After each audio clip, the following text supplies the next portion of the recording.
Immigration advocates are sounding an alarm about yet another new policy, one involving detainments at schools. Immigrations and Customs Enforcement now says arrests can be made at places like bus stops, even public school playgrounds.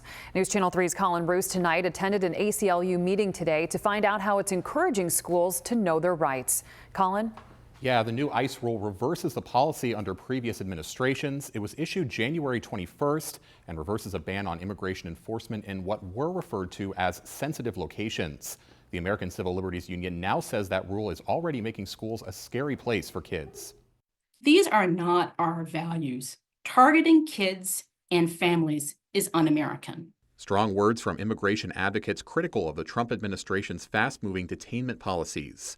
At a virtual press briefing Wednesday, the ACLU, Michigan Department of Education, and a Lansing area principal all warned that the new policy could lead to ICE arrests in education-related areas and that they're already seeing an attendance drop because of it. While they couldn't name any specific instances where it's happened in Michigan, ACLU lawyers say the fear is enough to disrupt normal school operation. The simple act of rescinding the sensitive locations policy, regardless of whether immigration enforcement actions are actually carried out in such locations, creates a chilling effect. We are doing everything we can to deport and detain illegal immigrants. Their message coming the same day the administration asked Congress for more funding for immigrant detention. Despite the new rule, the ACLU and Michigan Immigrant Rights Center says it doesn't change the fact that all children in Michigan have a right to an education. They cite the 1982 federal case Plyler v. Doe, as well as Michigan's Elliott Larson Civil Rights Act, that discrimination in schooling based on immigration status is unconstitutional. We have a long-standing history as a welcoming place for our refugees, immigrants, and people from diverse backgrounds. School leaders were also on hand to encourage administrators to have policies in place if ICE comes to their building.